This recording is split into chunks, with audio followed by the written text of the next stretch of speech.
So spare me your bull.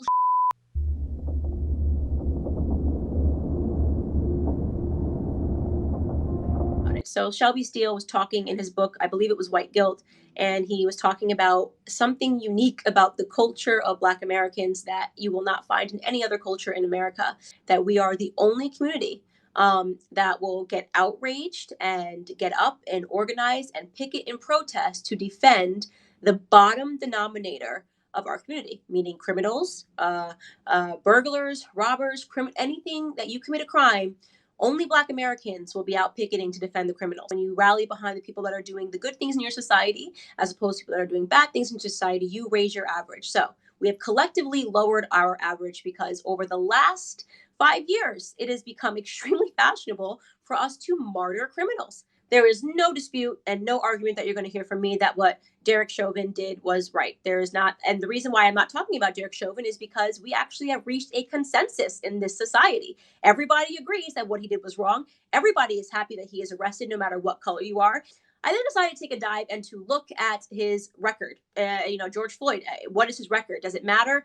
Me personally, I think if you spend some time in prison, you make a mistake. I'm a big believer that society should forgive you, especially when you're young and you have a first offense. Okay, so let's start from the beginning. 1998.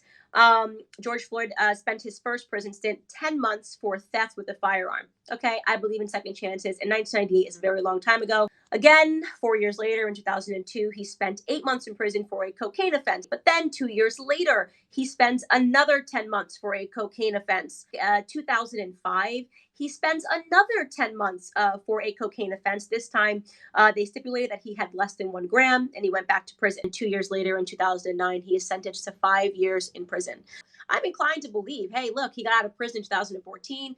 That's 5.5 years after he got out of prison. He could be a different man. I would be inclined to believe all of those things if the autopsy result didn't come back and prove that he was high that day on fentanyl and methamphetamines in his system. So spare me your bull.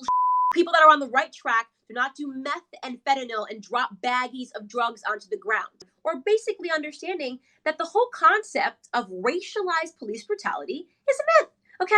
All you have to do is sit down and do basic mathematics to discover that the entire narrative that we have been sold is a lie. Well, we should shut up about the thousands of Black Americans that are being killed by other Black Americans because it doesn't matter, right? It doesn't matter when we kill ourselves. It doesn't matter when we're on drugs. It doesn't matter when we're high. We want the police officers to hold our hands. And if, God forbid, something goes wrong in the midst of a police arrest, we want to riot and we want to burn down our own neighborhoods because that makes so much sense. You want to know what my job is? My job is to be an alarm clock for Black America. You know what an alarm clock does, right? It's a really annoying sound. Everybody hates. There's nobody in the world that likes an alarm clock. But when it goes off, eventually you wake up.